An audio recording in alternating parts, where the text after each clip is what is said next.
Merhaba arkadaşlar, kanalıma hoş geldiniz. Bugün sizlere kedi sever arkadaşlarınıza ya da kendinize yapabileceğiniz güzel bir yastık tarifiyle geldim. Şimdi kadife ip kullanacağız. Ben bunu tuhafiyelerde hani bu kapının önüne sepete koyulan kadife ipler var ya, onlarla yapacağım. Yani Galasoft, Ecosoft en uygun fiyatlı kadife iptir bu. Kullanacağım malzemeler ise 5 milim tığ kullanacağız. Tulip'in 8 yazan 5 milim tulip tığı kullanacağım arkadaşlar. Ve makas ihtiyacımız olan bir miktar da boncuk elyaf. Şimdi arkadaşlar öncelikle kafa yapımıyla başlayacağız. Yani kafa vücut aynı biliyorsunuz, görselde gördünüz. Kadife ipimizde sihirli halka yaratmak çok zor olduğu için biz zincirle gideceğiz. Zincir yöntemini kullanarak ilerlersek daha basit bir tarif çıkarabileceğiz arkadaşlar. Tığımızı aldık. 15 tane zincir çekiyoruz. Bakın şu ipimle bu ipimi birleştirdim. Şu tığımda bir halka oluşturdum. Burayı bırakmıyorum ve zincir yapıyorum. Bir tane aldım. İçinden bir tane geçtim ve burayı bıraktım. Bir tane zincir çekmiş oldum şu anda. Tekrar 2, tekrar 3, tekrar 4, 5, 6, 7, 8, 9, 10, 11, 12, 13, 14 ve 15 arkadaşlar. Toplamda 15 tane zincir çekelim. Şimdi arkadaşlar zincirimizi çektik. İkinci zincirden itibaren 13 tane sık iğne yapacağız zincirimizin üzerine. Bakın geldim, hemen bir sonrakine batıyorum. Bu şekilde geçirdim. Aldım. 2 tane halkam oldu. Ve çıktım. Bir tane sık iğne. Toplamda 13 tane sık iğne yapacağız. Sıradaki zincirime geldim. Bir sık iğne daha yaptım. 2. Sıradakine geldim. 3. Sıradakine geldim. 4. Sıradakine geldim. 5. Sıradakine geldim. 6. Sıradakine geliyorum. 7. Sıradakine geldim. 8. Ve sonuncuyu yapıyorum. 13 ve burada bir tanelik sık iğnelik yerimiz kalıyor. Şimdi arkadaşlar oraya da döneceğimiz için 3 tane sık iğne dolduruyorum. Aynı ilmeğin içerisine bakın. Bu bir. Yine aynı ilmeğin içerisine tekrar batacağım. 2. Yine aynı ilmeğin içerisine tekrar batacağım. Kendiliğinden örnek dönüyor zaten. Gördüğünüz gibi ve 3. Ve dönmüş olduğu karşı tarafa. Şimdi ise 12 tane sık iğne yapıyoruz arkadaşlar. Hemen sıradaki zincirime batarak. Geliyorum. 1 2 3 Sıra sonuna kadar 12 sık iğne yapalım. Evet, sıra sonuna kadar 12 tane sık iğnemizi yaptık. Sıramızın sonuna geldiğinde bir burada, bir de burada sık iğnelik yerimiz var arkadaşlar. Biz buralara bir tane arttırma yapıyoruz. Hemen geliyorum köşedeki noktama. Bir tane sık iğne yaptım. Hemen aynı ilmeğin içerisine tekrar batarak bir sık iğne daha gerçekleştiriyorum. Hemen yanındaki zincire bakın, köşemize yani geldim. Biraz batmak zor oluyor. Elinizle yardım alın. Bir sık iğne yaptım ve tekrar aynı ilmeğin içerisine bir sık iğne daha yapmış oldum arkadaşlar ve arttırdık. Şimdi ikinci sıraya döndük arkadaşlar. Şimdi 12 tane sık iğne yapıyoruz yine. Sırayla tek tek batarak. 1 2 3 4 5 6. Evet arkadaşlar, 12 sık iğneye tamamladık. Yine geldik köşeye. Bu sefer köşemizde bakın 1, 2 ve 3 tane boşluğumuz var. 3 tane arttırma yapıyoruz köşeye. Hemen yanındakine geliyorum. Bir sık iğne batıyorum ve aynı ilmeğin içerisine tekrar batarsam arttırmış oluyorum. Bir tane arttırdım. Hemen yanındakine geliyorum. İkinci arttırmamı yapıyorum. Bir. Aynı ilmeğin içerisine tekrar batarsam arttırmış oluyorum. Hemen yanındakine geliyorum. Bir. Yine aynı ilmeğin içerisine tekrar batarsam üçüncü arttırmamı yapmış oluyorum. Ve köşemizi döndük arkadaşlar. İkinci sırada hala devam ediyoruz. Şimdi 12 sık iğne yapacağız arkadaşlar. Yine sıradan devam ediyoruz.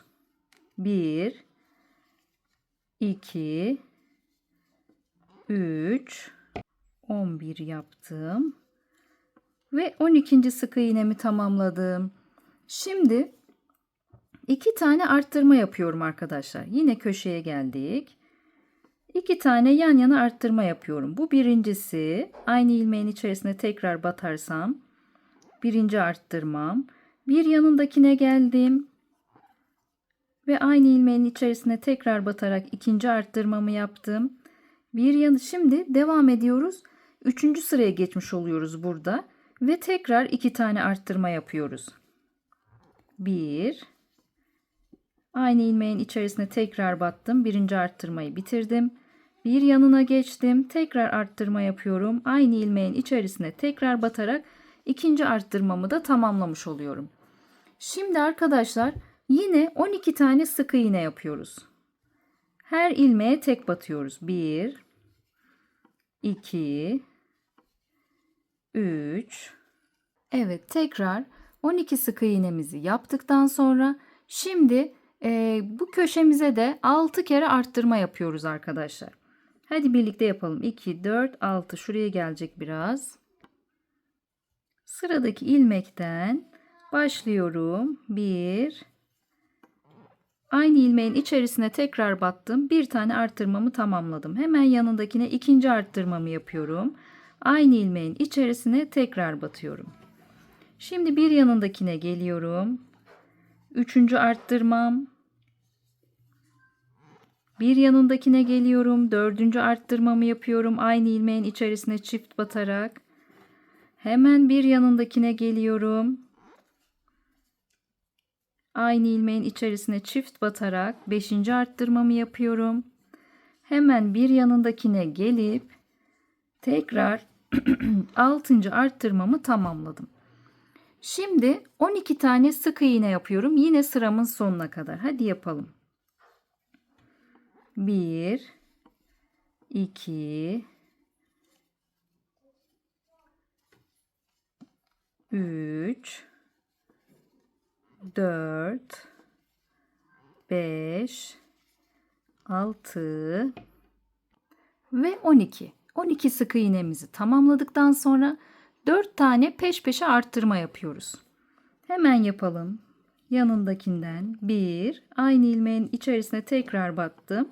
2, yani birinci arttırmamı yaptım. Sıradakine ikinci arttırmamı yapıyorum. 1, 2. Tekrar bir yanındakine geçiyorum. Üçüncü arttırmamı yapıyorum. Aynı ilmeğin içerisine çift batıp ve tekrar bir yanındakine ise dördüncü arttırmamı yapıyorum. Bu sırayı tamamlamış oluyoruz. Şimdi dördüncü sıramıza başlayacağız arkadaşlar. Şimdi arkadaşlar dördüncü sıramızda bir tane sık iğne yapıyorum. Hemen bir yanındakine, diğer yanındakine yine arttırma yapıyorum. Bir tane arttırıyorum. Evet arkadaşlar 1x1 artırma yaptıktan sonra şimdi 13 tane sık iğne yapıyoruz. 1, 2, 3, 4, 5, 6 ve 13. 13 sık iğne yaptıktan sonra şimdi 4 kere 1x1 artırma 1x1 artırma yapacağız. Hemen yapalım. Bir sık iğne, hemen yanına bir tane arttırma.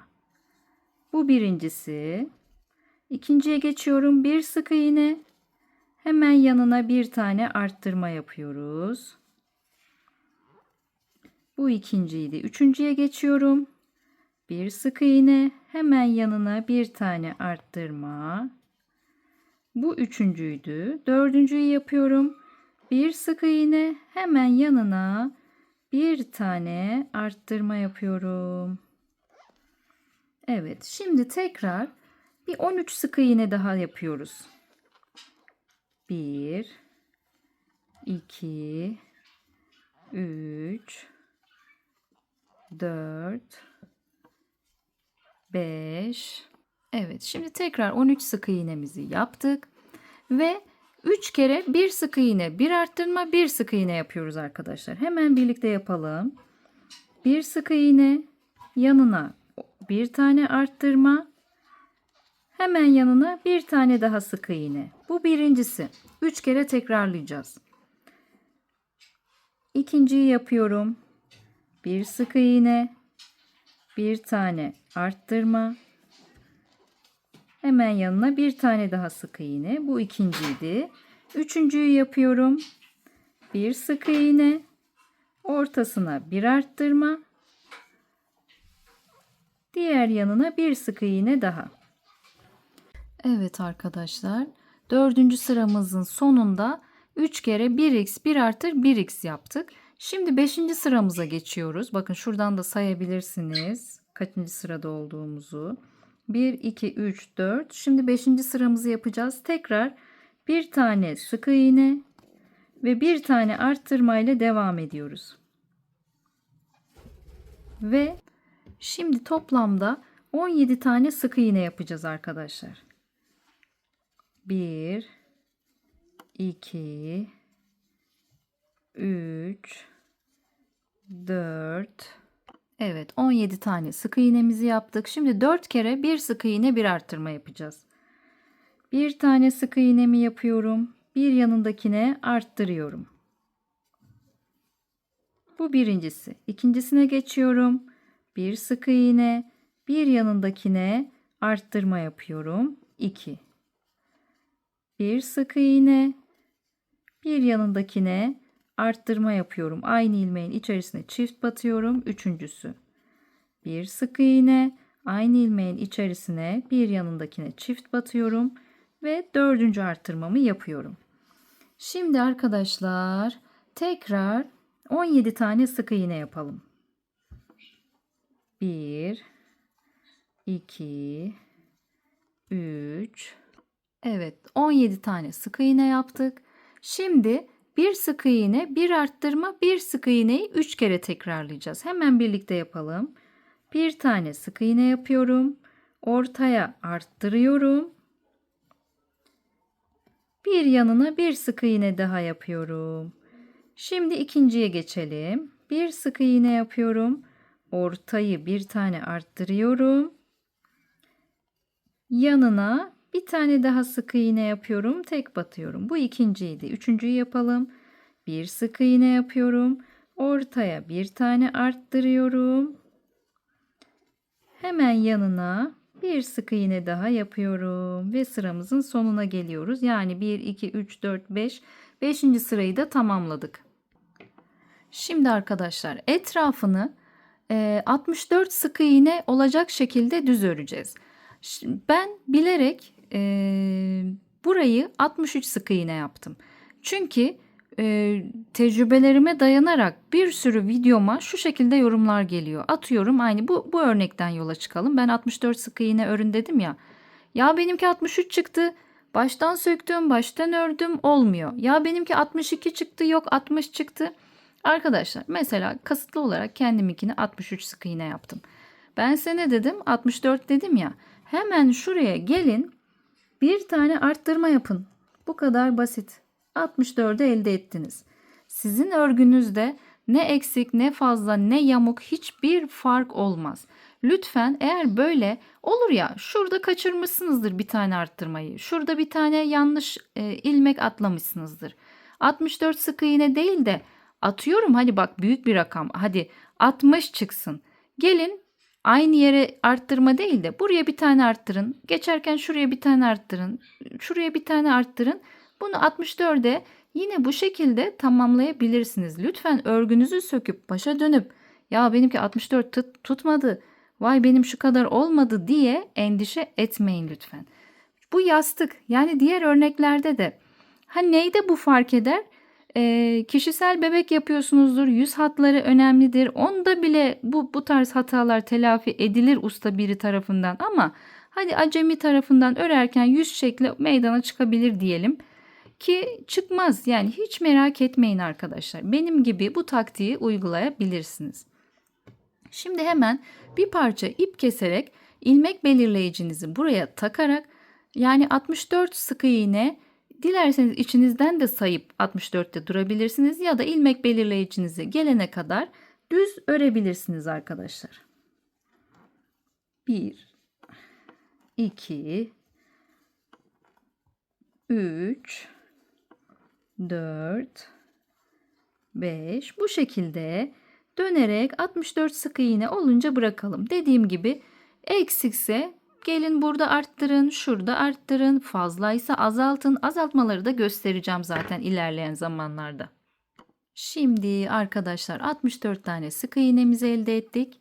Şimdi arkadaşlar ilmek belirleyicimizi hemen bir üst sıraya taşıyalım. Ben ip kesemedim, lastik kullanıyorum bu arada. Hiç önemli değil, ne koyarsanız koyun.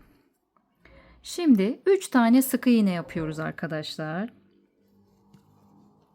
1 2 ve 3 ve bir tane arttırma yapıyorum yanına. Ve şimdi arkadaşlar 16 tane sık iğne yapıyorum. 1 2 3 4. Evet arkadaşlar, 16 tane sık iğnemizi düz ördükten sonra şimdi 3 sık iğne bir arttırma yapacağız ve tam 4 kere tekrarlayacağız. Hadi yapalım. 1 2 3 ve bir tane arttırma yapıyorum. Aynı ilmeğin içerisine çift batıyorum. Bu birincisiydi. İkinciyi yapıyoruz. 1 2 3 tane tek batıyorum. Bir tane aynı ilmeğin içerisine çift batıyorum. Bu ikincisiydi. Üçüncüsüne geçiyoruz. 1 2 3 ve bir tane arttırıyorum. Bu da dördüncüsü. Şimdi arkadaşlar tekrar 16 tane sık iğne yapalım. Evet arkadaşlar, 3 sık iğne bir arttırmamızı 4 kere tekrarladıktan sonra burada 16 tane sık iğne yaptık. Şimdi arkadaşlar 3 sık iğne bir arttırmayı 3 kere tekrarlayacağız. 1 2 3 tek battım. Bir tane arttırıyorum. Tekrar 1 2 3 ve arttırıyorum. Ve sonuncuyu yapıyoruz. 1 2 3 ve bir tane daha arttırarak sona geliyoruz. Şimdi biz kaçıncıyı yaptık? 5, 6, 7.yi yaptık arkadaşlar. 7. sıradayız. 1, 2, 3, 4, 5, 6, 7. sıramızı tamamladık. Şimdi 8. sıramızda ise 72 tane sık iğne olması gerekiyor arkadaşlar. Bunun etrafında. İlmek belirleyicimizi bir üste taşıyalım ve düz örelim. 72 sık iğne örelim arkadaşlar. Hadi başlayalım. Şunu, ilmek belirleyicimizi bir üste taşımayı unutmayın. 1 2 3 4. Bu şekilde etrafını 72 sık iğne olana kadar dolaşın. Evet arkadaşlar. Şimdi 1 2 3 4 5 6 7 8. sıramızı 72 sık iğne düz örerek tamamladık. Şimdi ise etrafını, yani 72 sıra örmedik. 72 sık iğne yaptık etrafına.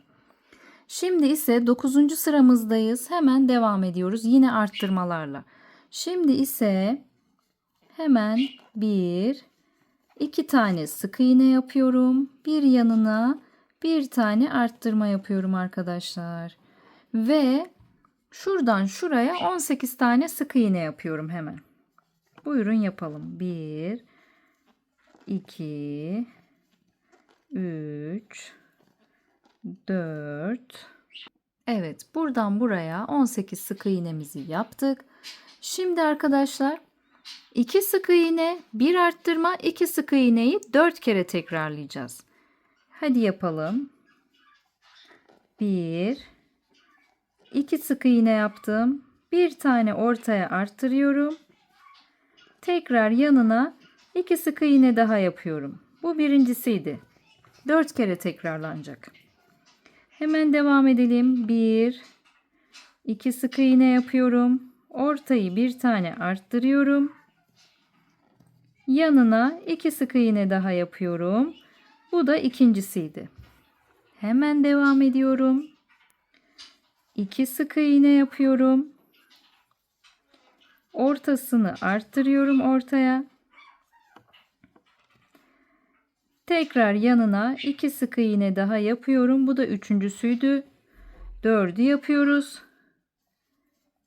1 sık iğne, 2 sık iğne ve ortasına yani bir yanına hemen bir arttırma yapıp tekrar 2 sık iğne yapıyorum. Ve 2. Şimdi arkadaşlar buradan buraya kadar da 16 sık iğne yapacağız. Hadi yapalım. 1, 2, 3. Evet, şimdi 16 sık iğnemizi ördük. Şimdi ise yine 2 sık iğne, bir arttırma, 2 sık iğneyi 3 kere tekrarlayacağız bu sefer de. Hemen başlayalım. 1, 2 sık iğne yaptım. Hemen yanına bir tane arttırma yapıyorum. Devam ediyorum. Tekrar 2 sık iğne. Bu birincisiydi. Tekrar bir sık iğne, 2 sık iğne, bir tane arttırıyorum. Hemen yanından devam ediyorum. 2 sık iğne daha. Bu 2 idi. Sonuncuyu yapıyoruz. 2 sık iğne, bir tane arttırıyorum. Hemen yanına 2 tane daha sık iğne yapıyorum ve sıramın sonuna gelmiş oluyorum. Evet arkadaşlar, 9. sıramızı da tamamladık. Bakın sayalım. 1, 2, 3, 4, 5, 6, 7, 8, 9. 9'u da tamamladıktan sonra artık düz öreceğiz. Şimdi hemen şuraya ilmek belirleyicimizi koyalım. Artık her sıraya tek batacağız arkadaşlar. Bakın bu şekilde her ilmeğe tek batarak dümdüz toplamda kaç sıra öreceğiz biliyor musunuz? Toplam 18 sıra öreceğiz. Artık kedimizin formu ortaya çıkacak. Üste doğru çıkıyoruz. İlmek belirleyiciniz dilerseniz burada kalır ya da şuradan da sayarsınız. 2, 4, 6, 8, 9. Bu 18 olana kadar. 18. Özür dilerim. 27 olana kadar. 18 sıra düz örüyorsunuz. Buradan sayarsanız da 27 olacak. 1, 2, 3, 4, 5, 6, 7, 8, 9. sıradayız şimdi. 27 olana kadar dümdüz örelim arkadaşlar. Evet arkadaşlar, toplamda 18 sıra düz ördük. Bakın ilmek belirleyicimi burada bıraktım ki sayması kolay olsun diye. 2, 4, 6, 8, 10, 12, 14, 16, 18 sıra. Dilerseniz başlangıç noktamızdan da sayabilirsiniz. Bakın başlangıç noktamız neresi? Hemen şöyle göstereyim size. Alt tabanda şurada 1 ve 2. sıra var. Şurada tek bir çizgi var. Gördünüz mü? Buradan sonra 1, 2 diye gidiyor. Oradan sayacaksınız. 1, 2, 4, 6, 8, 10, 12, 14, 16, 18, 20, 22, 24, 26, 27. sırayı da böylece tamamlamış olduk. Şimdi azaltmalara geçiyoruz. Hemen şu şekilde ilmek belirleyiciyi bir üst sıraya da taşıyabilirsiniz. Şimdi 2 sık iğne bir azaltma yapıyoruz. 1, ikinci sık iğnemi de battım. Şimdi azaltmayı göstereceğim arkadaşlar. Bakın, ilmeğimin tığımın üzerine almadan sık iğne yapar gibi aldım. Bir tane ilmek çıkardım. Bir yanındakine battım. Bir tane daha çıkardım. Hepsini bir çıktım. Bu bir azaltma. Bir tane daha göstereyim. Bakın. Hemen sıradaki ilmeğime battım. Bir tane ilmek çıkardım. Bir yanındakine daha battım. Bir tane daha çıkardım ve üçünü aynı anda çıkınca azaltmış oldum. Şimdi arkadaşlar 2 sık iğne bir azaltmamızı yaptık. Araya 18 tane sık iğne örelim.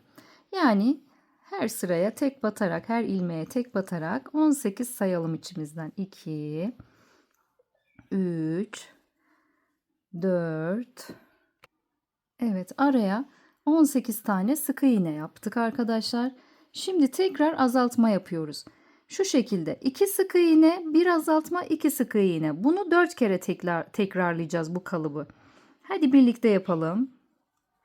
1, 2 ve bir tane azaltma yapıyoruz. Tekrar yanına 2 sık iğne yapıyoruz. Bu birincisi. Şimdi yine 2 sık iğne, bir azaltma, 2 sık iğne yapıyoruz.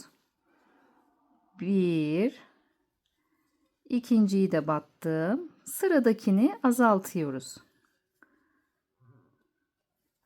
Ve yanına tekrar 2 sık iğne yapıyoruz. Bu ikinci oldu. Şimdi üçüncü kalıbımızı yapıyoruz. Bir sık iğne.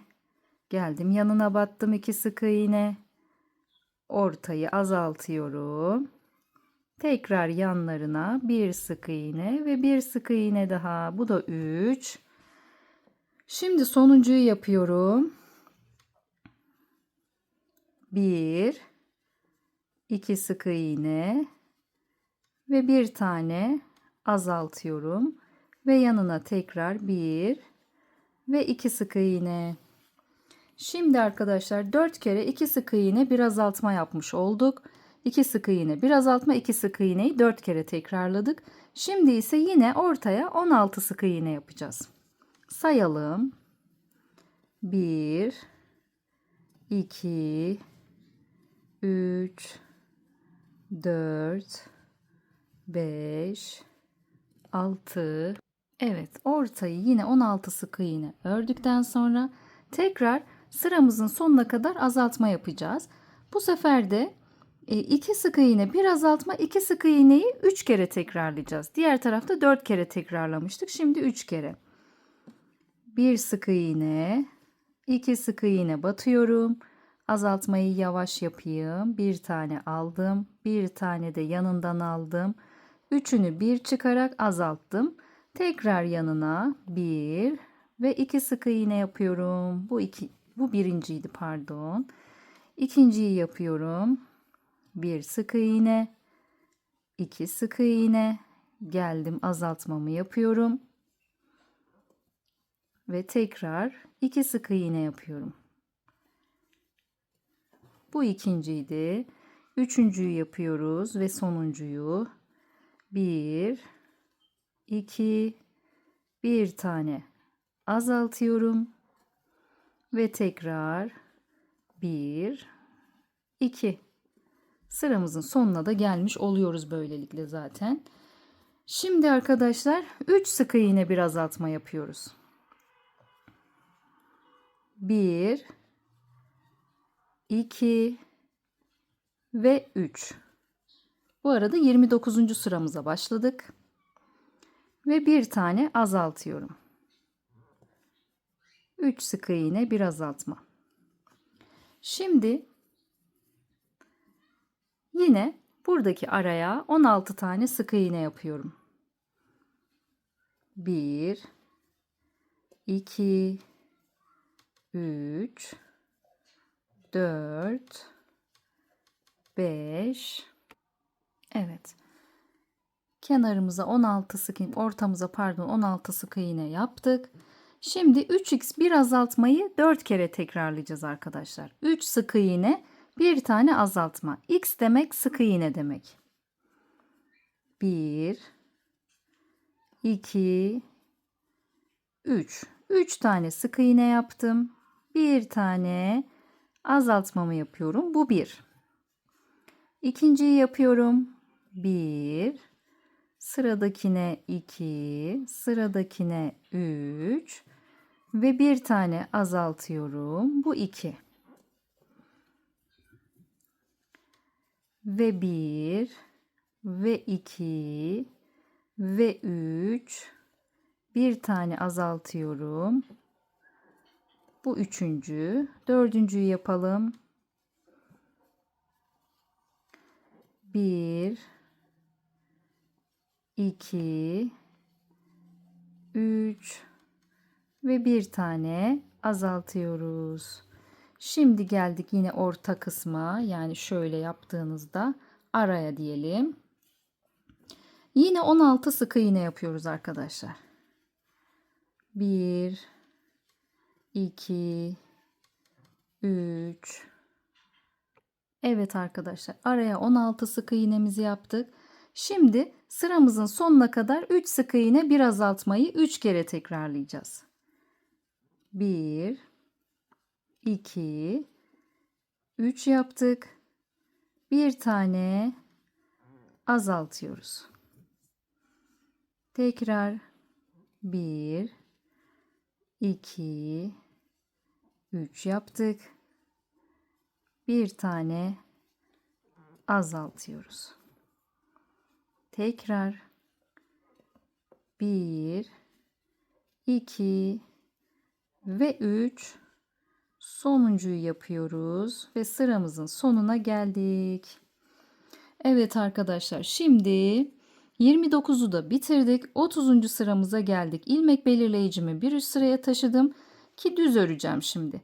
Dümdüz 64 sık iğne öreceğiz etrafını arkadaşlar. Bir sıra düz öreceğiz yani. Haydi buyurun örelim. 1, 2, 3. Evet, bir sıra düz ördük ve toplamda 64 sık iğne. Yani toplamda derken şu sıranın tamamı 64 sık iğne etmiş olması gerekiyor.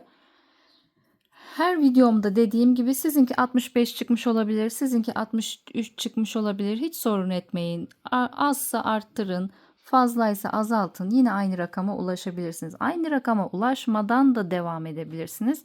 Bu örneğinizi hiçbir şekilde bozmaz. Şimdi arkadaşlar 30. sıramızı da tamamladık. 31'den azaltmalara devam ediyoruz. İlmek belirleyicimi bir üst sıraya taşıdım.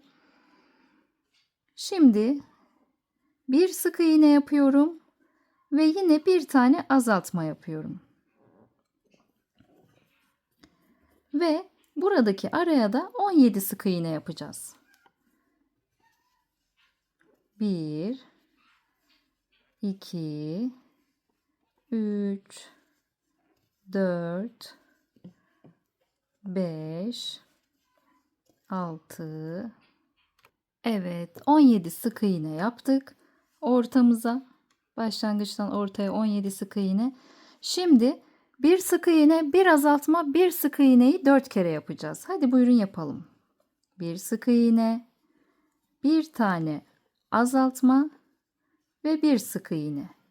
Bu birincisiydi. Tekrar bir sık iğne, bir tane azaltma ve yine bir sık iğne. Bu 2'ydi. 3'ü yapalım. Bir sık iğne, bir tane azaltma ve bir sık iğne daha. Bu 3'tü. 4'ü yapalım. Bir sık iğne, bir tane azaltma ve bir sık iğne ile 4'üncüyü de tamamlamış olduk. Şimdi arkadaşlar bakın, benim bir tane yumak ipim bitti. İkinciye başlayacağım.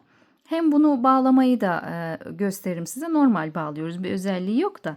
Aslında bir yumakla yapmak istemiştim ama bir yumakla daha küçük olacaktı. Yani uygun fiyatlı olsun istemiştim ama kısmet olmadı. Şöyle yapalım. Şimdi ben videonun sonunda yine size daha büyük yapmak isterseniz tarifi nasıl büyütebilirsiniz onu da anlatacağım. Ama mesela bu kadife ip normal standart bir kadife ip ya, daha kalın bir iple yaparsanız yine büyütmüş olursunuz.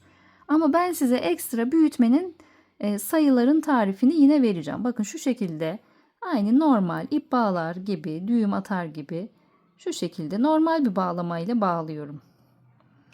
2, üçüncü düğümümü de atıyorum. Atamadım. Bu kadar. Bu asla çıkmaz. Zaten örerken de onu oraya düğümlemiş oluyorsunuz. Şimdi ne dedik? Ee, Unuttum. Araya 17 sık iğne yapıyoruz arkadaşlar. 1,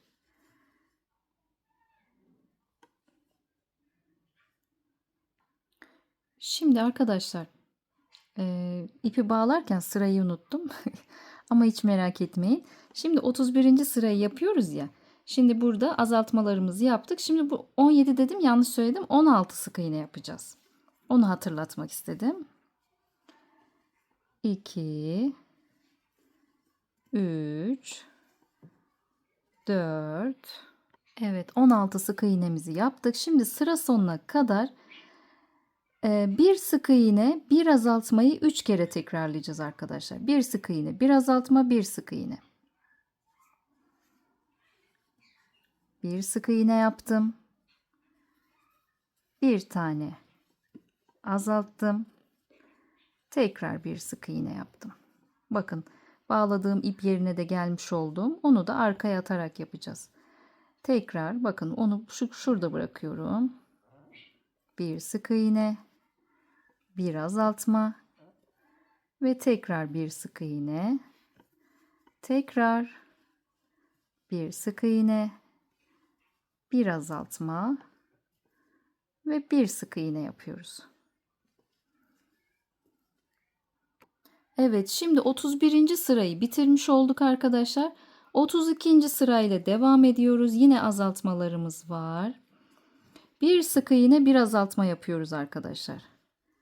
Bir sık iğne ve bir tane azaltma. Sona doğru yorucu olmaya başladı değil mi? Siz de yoruldunuz, ben de. Şimdi 16 sık iğne yapıyoruz.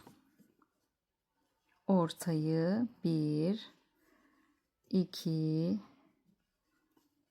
3. Buraları geçiyorum ki sıkılmayın diye. 16 sık iğne de duralım. Evet, 16 sık iğnemizi yaptık. Şimdi arkadaşlar bir sık iğne, bir azaltmayı 4 kere tekrarlayacağız. Hemen geldim. Bir tane sık iğne yaptım. Bir tane azaltma yapıyorum. Bu birincisi. Bir sık iğne yaptım.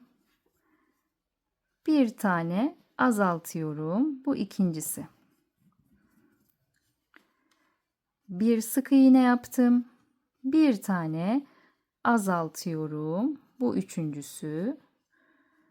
Bir sık iğne yaptım.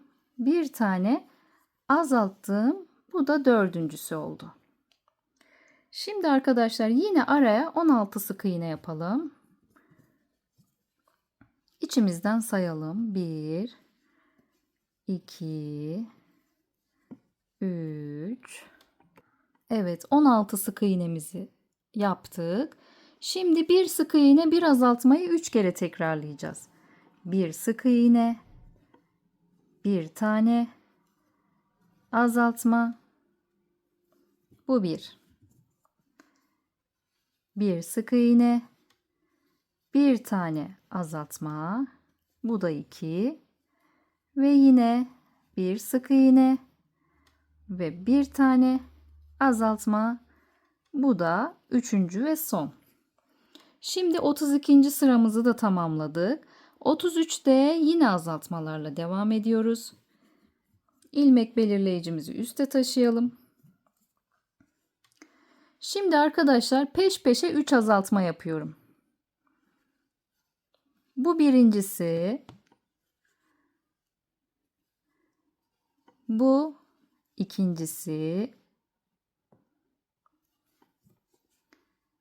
Bu da üçüncüsü. 3 tane peş peşe azalttım. Şimdi araya 8 tane sık iğne yapıyorum. 1, 2, 3, 4, 5, 6, 7 ve 8. Şimdi ise 8 tane azaltmayı peş peşe yapıyorum. Bir yandakine ikinci azaltma, bir yandakine üçüncü azaltma, bir yandakine dördüncü azaltma, bir yandakine beşinci azaltma, bir yandakine altıncı azaltma, bir yandakine yedinci azaltma, bir yandakine ise 8. azaltmamı yaptım. Peş peşe azalttım. Şimdi araya yine 8 sık iğne yapıyorum. 1, 2, 3, 4, 5, 6, 7 ve 8. Şimdi 4 tane azaltma yapıyorum peş peşe yine. 1, 2, 3 ve 4. 4 tane azaltmamı yaptım. Hatta şöyle yapalım. 4. 5. azaltmamızı da yapalım arkadaşlar. 5 azaltma olsun. Sıramızın sonuna gelmek için. 5 azaltma yaptık. Şimdi arkadaşlar 33. sıramızı da bitirdik. Artık gözlerimizi nereye takacağız? Bunu bir belirleyelim. Evet arkadaşlar, ben şimdi şöyle göz kararı bir yerleştirdim. Bir baktım yastığıma. Hemen şurada ilmek belirleyicinizin olduğu çizgi var ya. Bunun altına geliyorsunuz. Bu çizginin altından itibaren saymalısınız. Bakın sayalım. 2, 4, 6, 8, 10, 12, özür dilerim, 12, 14, 16, 18, 20, 22, 24, 25 ve 26. sıranın arasına gözümü ortaya gelecek şekilde taktım. 25 aşağıdan 25 ve 26. sıranın arasına. Şurası 25, şurası 26. Bu şekilde arasına gözümü taktım. Ve göz kararı ortaladım. Hani buradan size rakam nasıl veririm bilmiyorum. Çünkü şöyle tam ortalayın. Şuradan saysam hani başlangıcını nereye vereceğim? Şöyle karşınıza, en iyisi böyle yapalım. Karşınıza bir alın. Bakın ben hiç saymadım. Şuradan ne kadar, buradan ne kadar diye saymadım. Özür dilerim.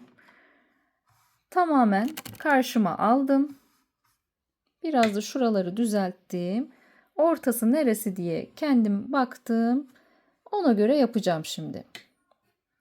Sadece alttanki sıra önemli değil, ama önemli derken de ya siz burayı beğenmezsiniz, bir alta takarsınız, ortaya takarsınız, o da hoş durur. Benimki biraz yukarıda olsun istiyorum. Aradaki boşlukta 1, 2, 3, 4, 5, 6 sıra boşluk bıraktım bakın. Şuraya taktıktan sonra göz kapatıyor ya burayı. Aradaki bak buradan sayıyorum. 1, 2, 3, 4, 5, 6. 6 tane ilmek boşluk bırakıp gözlüğümü taktım. Hadi bir kitleyelim bakalım nasıl olacak. Bir deneyelim. Tasarım tamamen zevk işi, kendinize ait. Şimdi elyafını da dolduralım. Sonra 2 sıra daha azaltmamız var, onu yapalım. Bol bol elyaf koyalım şimdi. Evet, elyafımızı da bu şekilde doldurduk. Bakın doldurdukça şekli zaten daha net ortaya çıkıyor. Yeteri kadar doldurmanız lazım sönme yapmaması için. Ama çok da sert doldurmayın ki, çünkü bu bir yastık. Şöyle kafanızı koyunca da birazcık esnesin. Şimdi azaltmaları devam ediyoruz. Son azaltmamıza gelmiştik. İlmek belirleyicini de elyafı doldururken kaçırmayın. Aman diyeyim. Dikkat edin oraya. Şimdi nerede kalmıştık? Biz 33'ü yaptık değil mi? Evet 33'ü yaptık. 34'ü yapıyoruz. 2 tane daha azaltma yapıyoruz. Bu bir. Şimdi bir tane daha görünüyor değil mi? Bir tane daha azaltma yapıyorum. Bu da 2. İlmek belirleyicim kaçmasın. Şimdi araya 6 tane sık iğne yapıyorum. 1 2 3 ve 4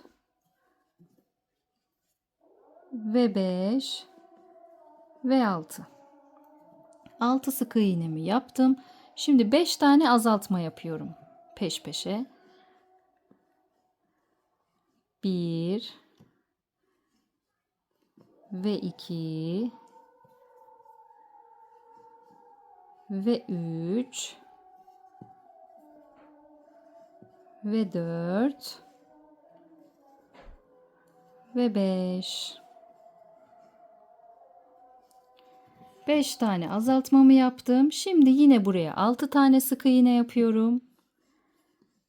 1 2 3 4 5 ve 6. 6 sık iğnemi yaptım. 3 tane daha azaltma yapıyorum. Yine peş peşe. Bu birinci, bu ikinci ve bu da üçüncü. Şimdi durup bir bakıyorum. Yeterince dolduğundan emin miyim? Şöyle bir pofidikliğine, şuradaki boşluğuna, eğer azsa biraz daha doldurun. Şöyle güzel gibi ya. Evet, tamamen doldurduğunuzdan eminseniz şimdi sürekli azaltıyoruz arkadaşlar. Bakın sürekli azaltma yaparak döne döne burayı kapatalım.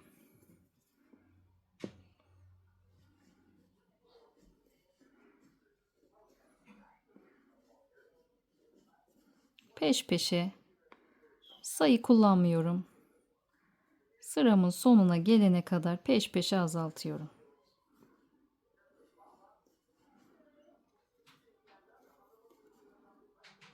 Buraları da sıkı sıkı yapmaya çalışırsanız delikler oluşmasın.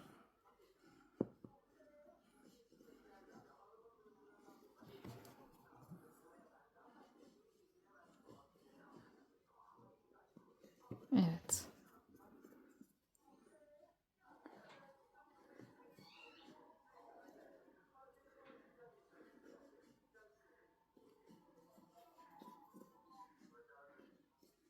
Evet. Ve son. Ve son. Ve son. Sıra sonuna kadar azalttım.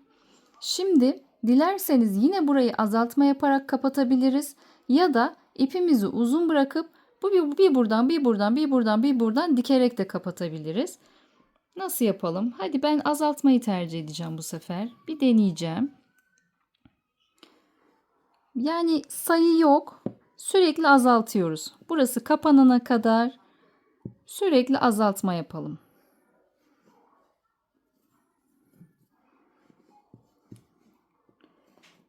Şu şekilde dönerek buraya zaten kulaklar gelecek.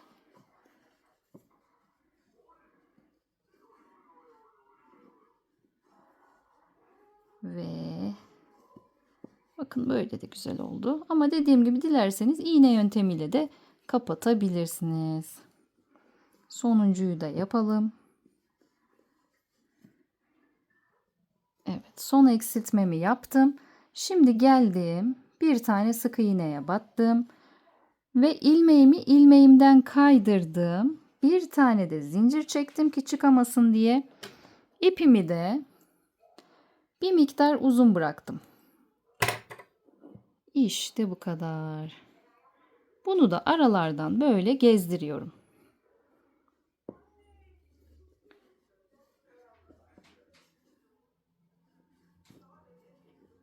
Şöyle sıkarsanız buradaki küçük delikler de, azaltmadaki delikler de kapanacaktır. Ve zaten dediğim gibi kulaklar geleceği için buradaki deliklerin görünmesinde de hiçbir sıkıntı yok. Evet, tatlı yastığımız bitmek üzere. Şimdi dilerseniz kuyruğunu yapalım. Sonra ayağını yapalım, ayaklarını, kulaklarını yapalım ve sona gelelim. Çok tatlı oldu ya, yumuşacık. Bunu biriye koyalım. Bu arada arkadaşlar gözün, ben bunları yine açıklama kısmına yazıyorum ama gözün boyutu bakın 14 milim göz kullandım. Ama siz 16 da kullanabilirsiniz. 18 ya da 20 de kullanabilirsiniz. Benim elimde 16 milimlik vardı. 20 vardı bir de. 20 de çok kaba geldi bana. Çok büyük durur diye düşündüm. Bu yüzden 16 kullandım ama bilmiyorum, büyük de güzel olur aslında. Şimdi kuyruk yapımıyla devam ediyoruz. 5 tane zincir çekiyoruz. 1, 2, 3, 4 ve 5. Hemen ikinci zincirden, yani şuradan devam ediyoruz. Sıradakine batıyoruz yani. 1, 2 ve 3. Burada bir tane zincirlik yerimiz kaldı. Buraya 3 tane sık iğneyi aynı anda batıyoruz. 1, içerisine 3 tane sık iğne dolduracağız. 2 ve döneceğim için bunu da şu tarafa atıyorum, arkaya atıyorum. Ve 3. Aynı ilmeğin içerisine 3 tane sık iğne battım. Şimdi yine sıradan devam ediyorum. Sıram neresi? Bakın şurası. 1 ve 2 sık iğne yaptım. Şimdi arkadaşlar bir tane arttırıyorum sona geldiğimde. Aynı ilmeğin içerisine 2 sık iğne batıyorum. Şimdi birinci sıram bitti. İkinci sıraya geçiyoruz. İkinci sırada yine bir tane arttırıyorum. Aynı ilmeğin içerisine çift batıyorum yani. Tekrar 2 sık iğne yapıyorum. 1 ve 2. Ve tekrar 3 tane arttırma yapıyorum sıradakine. 1. Bu birinci arttırmam. Köşeye geldim, bakın ikinciyi oraya yapıyorum. Aynı ilmeğin içerisine çift batıyorum. Ve şimdi üçüncü arttırmayı yapıyorum. Üçüncü arttırmamı yaptım. Şimdi tekrar 2 sık iğnemi yapıyorum. 1 ve 2 ve yine 2 tane arttırma yapıyorum yan yana. 1 yanına bir tane daha arttırma yapıyorum. 2. İkinci sıramızı bitirdik. Şimdi üçüncü sıramızda bir tane sık iğne yapıyorum. Hemen yanına bir tane arttırma yapıyorum.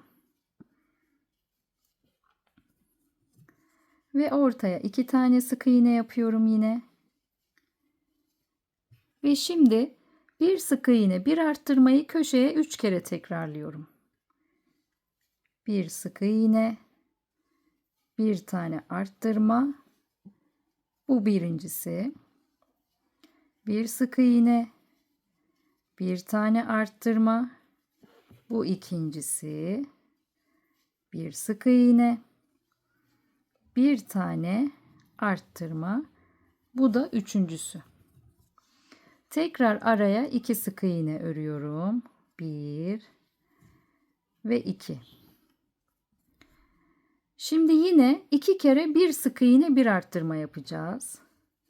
Bir sık iğne, bir tane arttırıyorum. bir sık iğne, yanındakine bir tane aynı ilmeğin içerisine çift batarak arttırıyorum. Şimdi arkadaşlar ilmek belirleyicimizi hemen şuraya takalım. Dediğim gibi bir ip kesebilirsiniz. Ben lastik kullanıyorum hala. Üşendim ip kesmeye.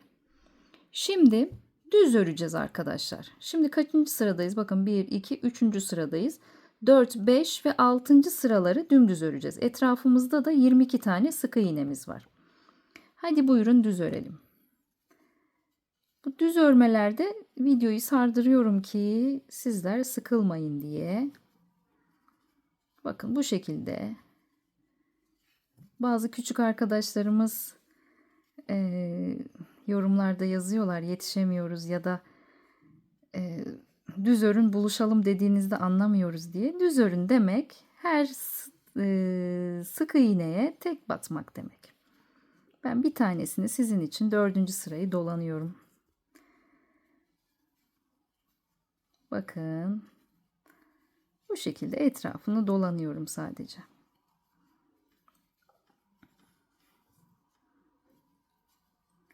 Mesela 4. sırayı bitirdim. Şimdi 5 ve 6'yı yapacağım. Düz örerek devam edin, buluşalım. Evet arkadaşlar 4, 5, 6. Toplamda 4, 5, 6, 3 sıra düz ördük. Hiç artırma eksiltme yapmadan her ilmeğe tek batarak ve 22 sık iğnemizde sabit kaldık. Şimdi arkadaşlar 9 sık iğne bir azaltma yapacağız.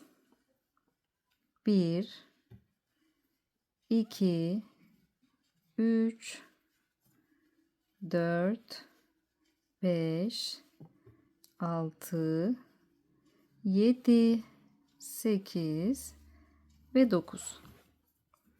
9 sık iğne, bir tane azaltıyorum. Bu birincisiydi. 2 kere tekrarlayacağız. Bir tane daha yapıyorum. 1, 2, 3, 4, 5, 6, 7, 8 ve 9 ve bir tane azaltıyorum. Şimdi ilmek belirleyicimi bir üst sıraya taşıyorum. Şu an 7. sıramızı tamamladık. 8. sıramızda düz 20 sık iğne öreceğiz. Bir sıra düz örüyorum. 1, 2, evet. Bir tur düz ördük arkadaşlar. Yani bakın kaçıncı sıramızdayız? 1, 2, 3, 4, 5, 6, 7, 8'i tamamladık. Şimdi 9. sıramızda 8 sık iğne bir azaltmayı 2 kere tekrarlayacağız. 1, 2, 3, 4, 5, 6, 7 ve 8. Hemen bir tane azaltalım. Şimdi tekrar 8 sık iğne bir azaltma yapacağız. 1, 2, 3, 4, 5, 6, 7 ve 8. Ve bir tane azaltıyorum. Şimdi kaldı burada 18 sık iğnemiz. İlmek belirleyicimi bir üst sıraya taşıyıp yine bir tur düz örüyorum. Yani her ilmeğe tek batarak 18 sık iğne olmuş olacak. Sıranın sonuna kadar yapalım.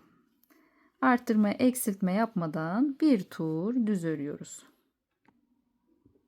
Şimdi arkadaşlar 1, 2, 3, 4, 5, 6, 7, 8, 9, 10. sıramızı tamamladık. 11'de yine 7 sık iğne bir azaltma yapıyoruz. 2, 3, 4, 5, 6 ve 7. Bir tane azaltıyorum. Tekrar 1, 2, 3, 4, 5, 6 ve 7 dedikten sonra bir tane azaltıyorum. Şimdi kaldı 16 tane sık iğnemiz bunun etrafında. İlmek belirleyicimi bir üst sıraya taşıyıp 12. sıramızı yapıyoruz ve bir tur düz örüyoruz.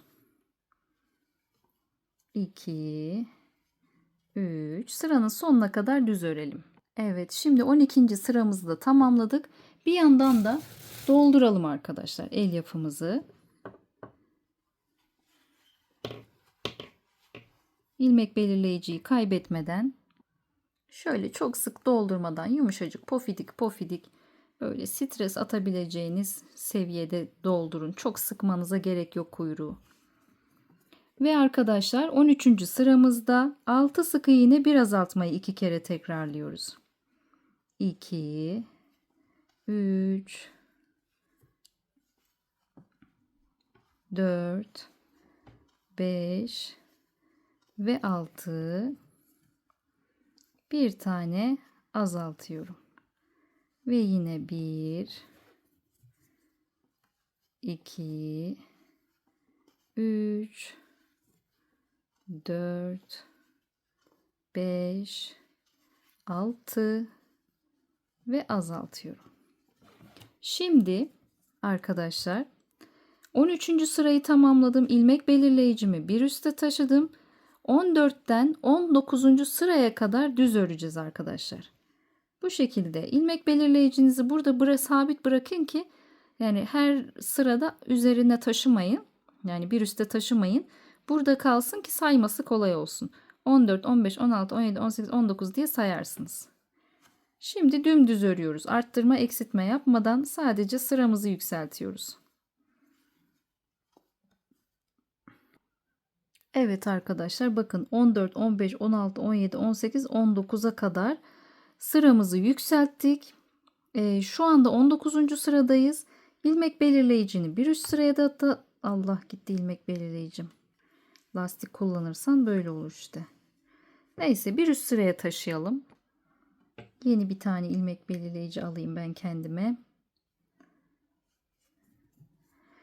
Şimdi 19'dan 25'e kadar daha uzatalım biz bunu arkadaşlar. Hatta 24'e şu an pardon 19. sıradayız. 20, 21, 22, 23, 24'e kadar uzatalım.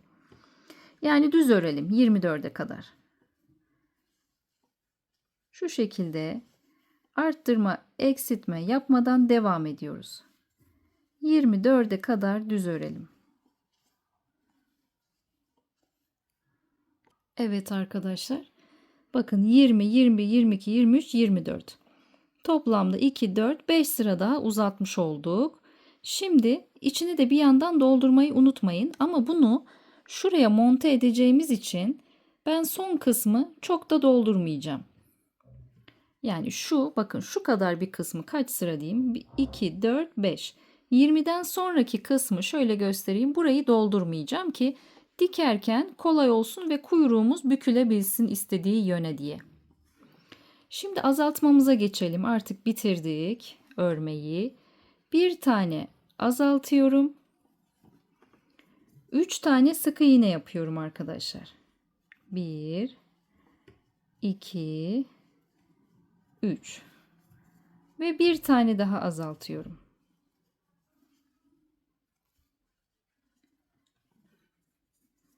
Şimdi bir tane daha azalttıktan sonra karşılıklı dikiyorum. Bakın.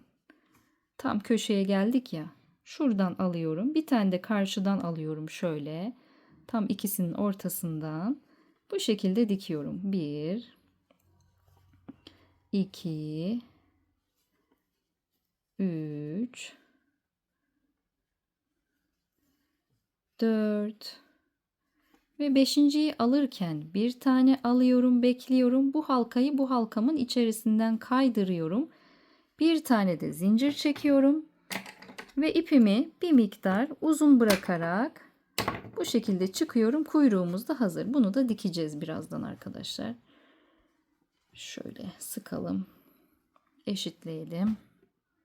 Şimdi kulak yapımına geçiyoruz. Haydi başlayalım. Öncelikle 3 tane zincir çekiyorum. Bu 1, 2 ve 3.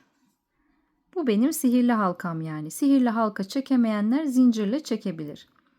Şimdi en baştaki çektiğim zincire batıyorum. Şurayı tutuyorum. Bir tane alıyorum.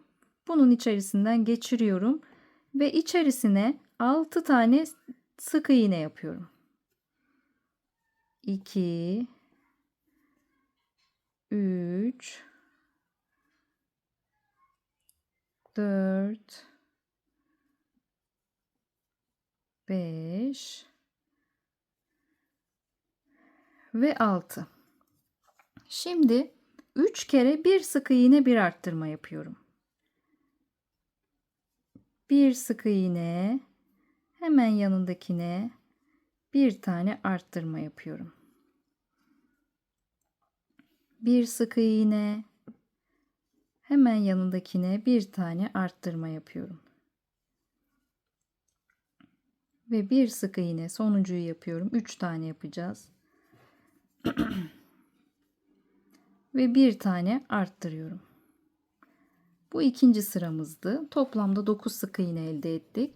Şimdi ilmek belirleyici de takabilirsiniz. Şuradakini alayım ben hemen. İkinci sırayı tamamladık. Üçüncü sıramızda ise bir sık iğne, bir arttırma, bir sık iğneyi 3 kere tekrarlayacağız. Bir sık iğne, hemen yanına bir tane arttırıyorum. Hemen yanına bir tane daha sık iğne. Bu bir. Hemen devam edelim. Bir sık iğne, bir tane arttırma. Hemen yanına bir tane daha sık iğne. Bu 2. Bir sık iğne. Bir tane arttırma. Hemen yanına bir sık iğne, 2 sık iğne daha ve 3. Toplamda 12 tane sık iğne elde ettik. Dördüncü sıramıza geçtik. Dördüncü sıramızda da 3 sık iğne bir arttırma yapacağız. 3 kere yine. 2 3 ve arttırıyoruz. Aynı ilmeğin içerisine çift batıyoruz. Sıra sonuna kadar 3 sık iğne bir arttırmadan 3 tane yapalım. Evet, 3 sık iğne bir arttırmayı 3 kere tekrarladık. Etrafında 15 sık iğnemiz olmuş oldu ve 5. sıramıza geçiyoruz. 5. sıramızda 7 sık iğne bir arttırma yapıyoruz. 1 2 3 4 5 6 ve 7. Şimdi arttırıyoruz. Hemen yanına. Ve tekrar 6 sık iğne bir arttırma yapıyoruz. 1 2 3 4 5 6 ve arttır. Ve şimdi arkadaşlar 5. sıramızı tamamladık. Etrafında 17 sık iğne oldu. İlmek belirleyicimi bir üst sıraya taşıdım. Şimdi 6. sıramızı yapıyoruz. 8 sık iğne bir arttırma ile devam ediyoruz. 2 3 4 Anne videoyu bırak sonra yaparsın. 5 ve 8 bir arttırma yapıyorum. Ama Ve devam ediyorum. 7 sık iğne bir arttırma. 1 2 3 4 5 6 ve 7 ve yine bir arttırma. Ve şimdi 6. sıramızı tamamladık. Etrafında 19 sık iğne elde ettik. Şimdi 7. sıramızı yapacağız. 7. sıramızdayız. 9 sık iğne bir arttırma yapıyoruz. 1 2 3 9 sık iğne yaptık. Şimdi bir arttırıyorum. Şimdi 8 sık iğne bir arttırma. 1 2 3 4 5 6, 7, 8 ve bir arttırma. Toplamda 1, 2, 3, 4, 5, 6, 7 sıra kulak yaptık arkadaşlar.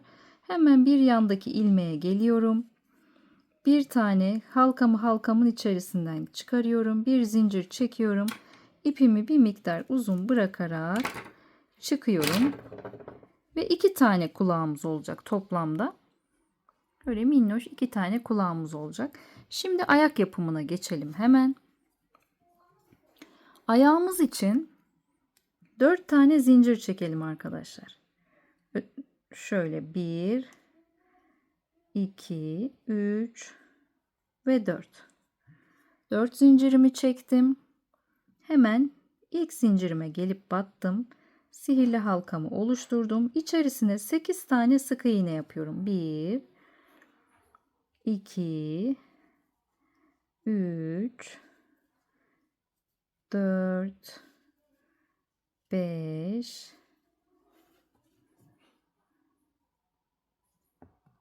6, 7 ve 8. Şunu da biraz sıkarsanız.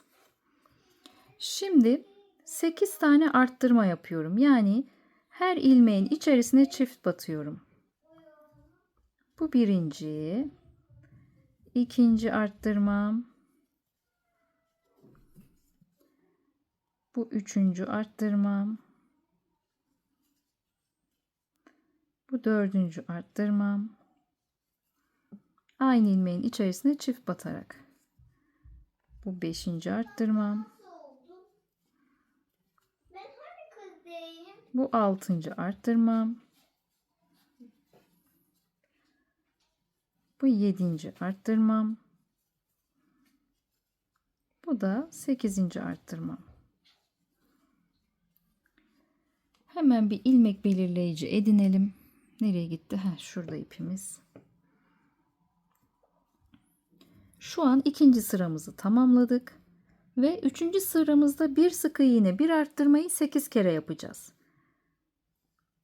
Bir sık iğne, hemen yanındakine bir tane arttırma. Bu bir.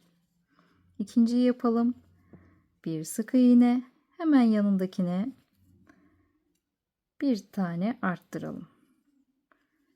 Bu 2. Sıra sonuna kadar bu şekilde yapalım. 8 tane olacak. Bir sık iğne, bir arttırma. Evet, şimdi 1, 2, 3. sıramızı yaptık. 4, 5 ve 6'yı düz örüyoruz arkadaşlar. Bu şekilde her ilmeğe tek batarak dümdüz bir örelim.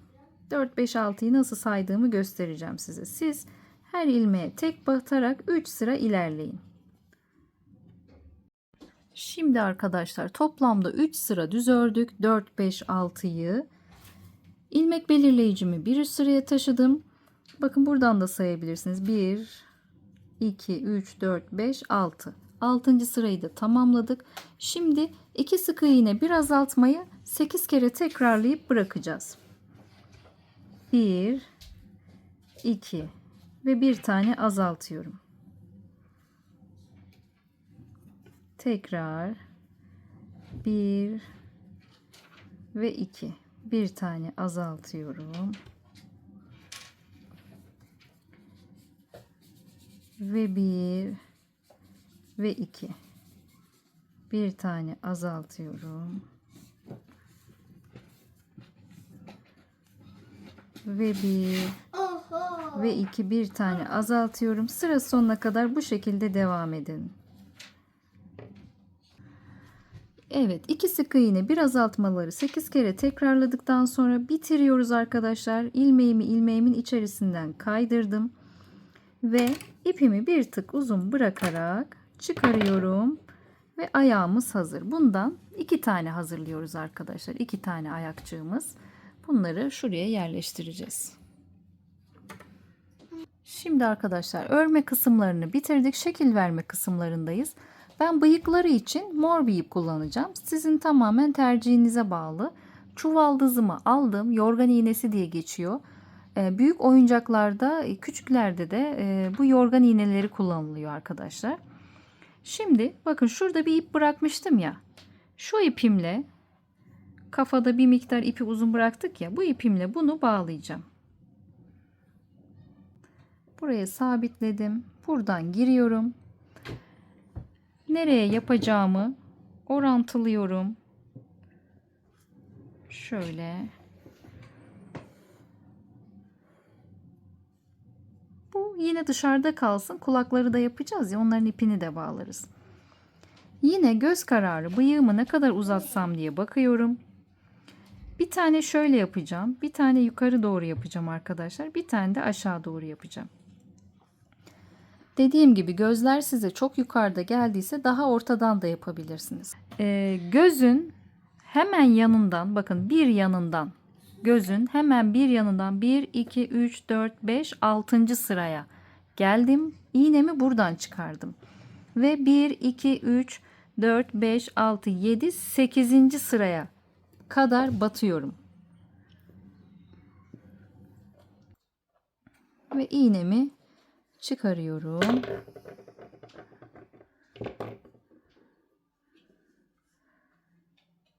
Dilerseniz bunu kadife iple de yapabilirsiniz. Ben şimdi kadife ipim bu renkte olmadığı için bunu kat kat 2-3 kere gidip geleceğim. Bu şekilde dikmeye devam edelim. Dediğim gibi şekil, tasarım tamamen size ait. Nasıl yapmak isterseniz öyle tasarlayabilirsiniz.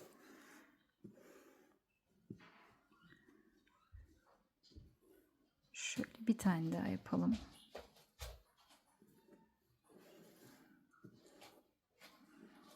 Hemen bir alt sıraya geçiyorum. Bir altına.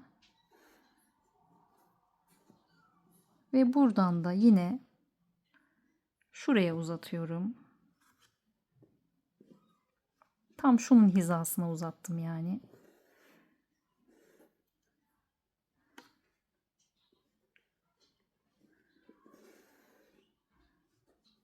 Çok sıkmadan, gerdirmeden bu şekilde bir tasarlayalım bakalım.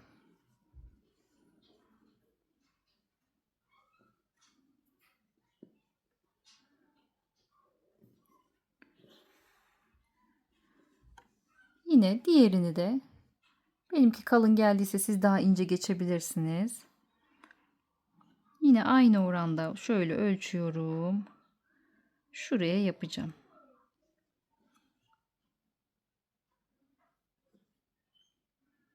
Bakın şuralarda bir sıra bıraktım.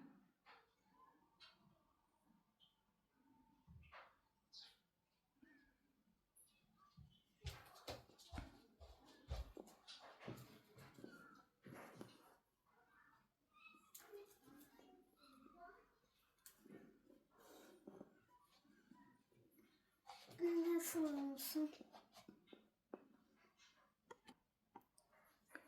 Ve son kalan ipimi yine buradan geçirip şuradan çıkıyorum.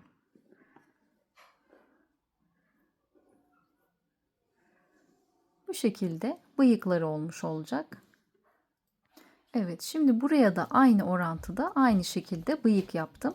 Yine aynı gözün, bakın bir tane yanından 1, 2, 3, 4, 5, 6.'dan başladım. Ortayı yaptım. Bir üste çıktım bir yanı, bir üste bir alta indim bir yanı. Eşit bir şekilde işledim. Şimdi burnu işleyeceğim. Buraya da ayrı ip çıktım.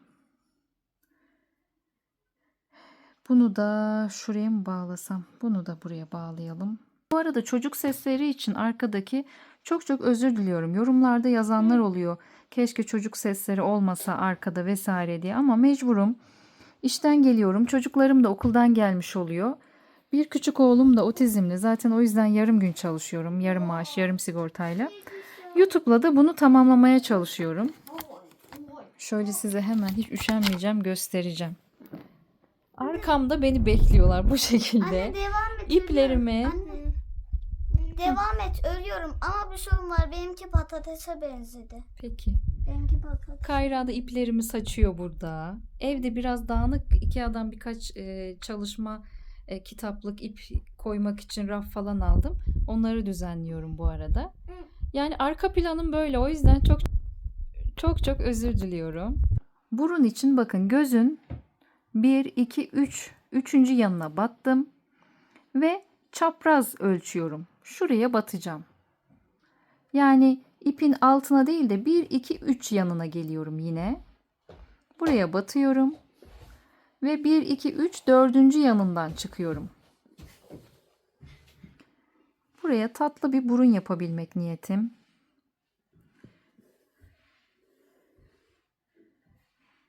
Bu şekilde burun işliyorum arkadaşlar.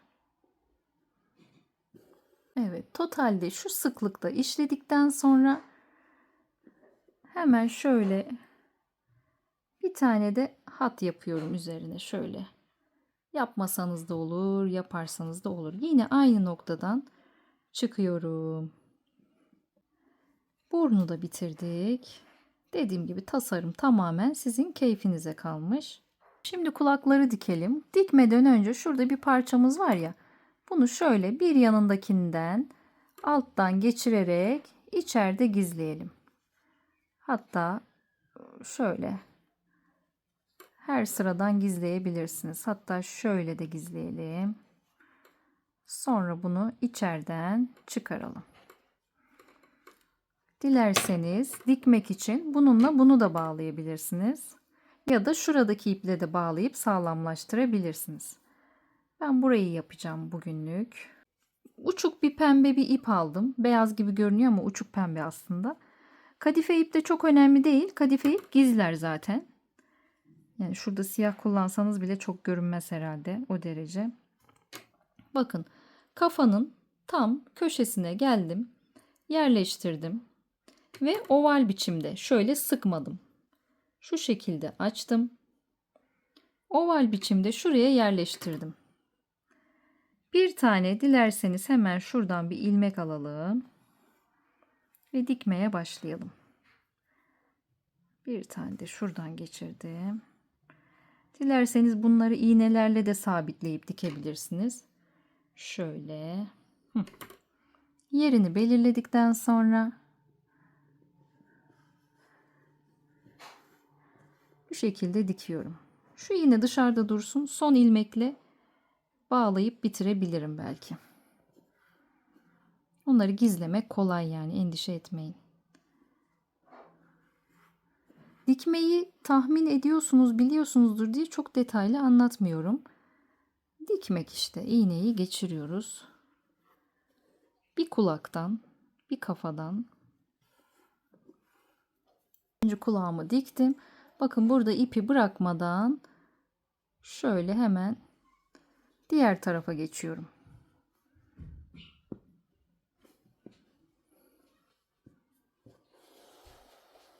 Anne çok tatlı ya. Çok tatlı değil mi Aras? Şimdi Aras'a da mavi öreceğim. Olur mu Aras? Diğer kulağımızı da halledelim. Arkadaşlar şimdi ayakları dikeceğiz ama ayaklara şu şekilde patiler yapacağız. Pati yapmayı da göstereyim size. Hemen 2,5 milimlik tulibin tığını aldım ve normal bir Perihan'ın herhangi bir ipini aldım. Normal amigurumi ipi yani. Evinizde atıl ipler de olur. Pati yapacağımız için çok önemli değil. Hemen sihirli halka yapmayı göstereyim tabii önce. Kadife ipte göstermedik ama bunu da sihirli halka yapacağız. Parmağımı ipime doladım. Orta parmağıma ipimi şu şekilde sarıyorum. Ve tığımı altından geçirerek bir tane zincir çekiyorum buraya ve içerisine 6 tane sık iğne dolduruyorum. 2, artık çıkardım halkamı, şöyle bir sıktım. 3, 4, 5 ve 6. 6 tane sık iğne ile doldurdum. İpimi çekiyorum. Bir yuvarlak oluşturmuş oldum. Hemen karşıdaki şuradaki zincire gelip batıyorum. Ve bir tane ip çıkarıyorum ve ipimin içerisinden geçirip bir zincir çekiyorum. ve kesiyorum. Şimdi arkadaşlar ben bunları çok yorulduğum için yapıştırmaya karar verdim. Ama siz bu kestiğim ipi uzun bırakarak buraya dikebilirsiniz de. Dikmek her zaman daha iyidir ama ben şu an hem vaktim kalmadı hem hava karardı. Hem çocuklar beni bekliyor. Bu yüzden yapıştırmayı tercih edeceğim. Dikmede yine aynı gösterdiğim gibi bir bundan bir ayaktan alarak dikeceksiniz. Şimdilik yapıştırma formunu göstereyim. Şu şekilde ipleri şuradan gizliyorum. Bir tane de şuradan alalım. Ve arkadaki ipleri, fazla ipleri bağlıyorum. Ve makasla küçük bir şekilde kesiyorum. Bunlardan 4 buraya 4 buraya olacak şekilde tasarladım ben. Şimdi hemen şunun içerisine, ayağımızın içerisine biraz elyaf koyalım ki onları yapıştırmak kolay olsun. Şöyle.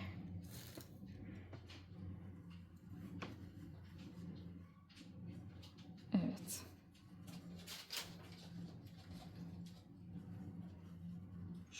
Bu fazla oldu sanırım. Şöyle yapalım. Nereye koyacağımızı tasarlayalım. Ben şöyle 1, 2, 3. sıraya yapmayı düşünüyorum. Bakın. Şunu da ortaya yapacağız ve pati şekli olacak. Hadi yapıştıralım. Dilerseniz bunu örmek de size zor gelirse keçe kesebilirsiniz. Keçeler yapıştırabilirsiniz bu şekilde. Evet, patilerimi bu şekilde yapıştırdım. Dediğim gibi siz dikerseniz tabii daha sağlam olur. Elyaflarımı doldurdum. Ama çok doldurmuyorsunuz. Hep bunu şu şekilde doldurun. Şöyle yassı, baktınız bunlar fazla, bunları alın. Çünkü tombul bir ayak değil, yassı bir ayak istiyoruz. Şöyle sıkıştırın ve bunları alın. Bakın gözü de elyaftan yapabilirsiniz. Siyah yuvarlaklar kesip yapıştırabilirsiniz. Şimdi ayakları dikeceğiz. Kedimizi aldık. Şöyle bir yaslayın. Ben gene dayanamadım, çok doldurdum. Bak az doldurdum diyordum. Yine fazla doldurdum. Şöyle bıyığın altına gelecek şekilde yapacağız arkadaşlar. Bıyığın altına gelecek şekilde, onun sırasını da söyleyeceğim size. Şuradan ipimi şurada bırakıyorum. Ama dediğim gibi şuradaki iplerle bağlayarak da yapabilirsiniz. Benim burası iyice dağıldı. Yorulunca dağınıklık artıyor.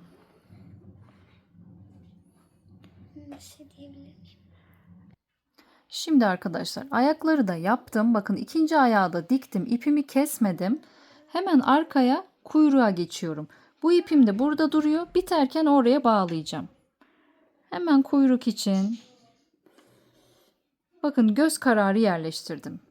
Bıyıkların altına mesela şu son bıyıktan 1, 2, 3.'den başladım dikmeye. Ucunun 3.'sünden başladım ve şu kenardan başladım. Sayı vermek bunlarda biraz zor. Ben hep her şeyi göz kararı yaptığım için işte anlatırken zor hissediyorum. Bakalım. Şimdi deneyeceğim ve size bu kuyruğuyla ilgili sayı vereceğim. Ay çok tatlı oldu ya. Bu ne ya? Tamam, sayı veriyorum. Burası gayet iyi. Bakın. 1, 2, 3, 4, 5, 6, 7, 8 hatta 9'a dikelim. Şöyle alayım. Şu 9. sıranın ortasına dikiyorum. Şu kuyruğun kalan ipini bakın şuradan çıkaracağım hemen. Buradan çıkardım. Ve bunu da buradan çıkardım. Çok sağlam olması adına önce bu ikisini burada bağlayacağım.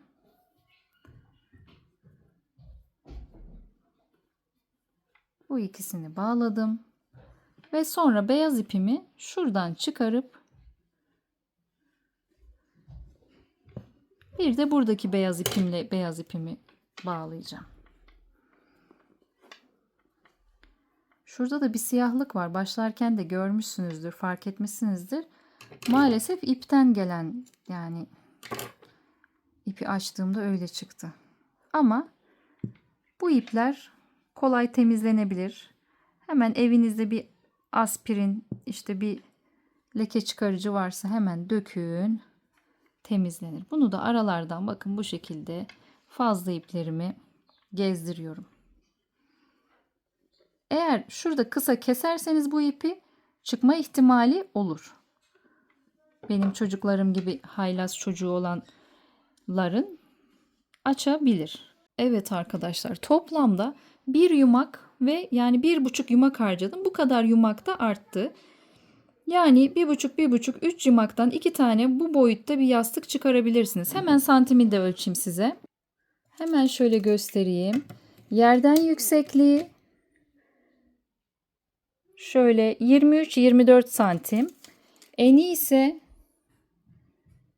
Eni de 24 santim. Yani bir kare boyutunda diyebiliriz. Kulaklardan itibaren şöyle, evet, 24 santim eni var. Yüksekliği de yine kulakla birlikte 24 santim diyebiliriz.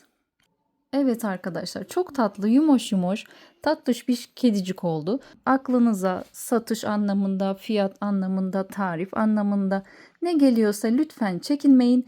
Bu yolda hep beraber kazanalım, hep beraber üretelim.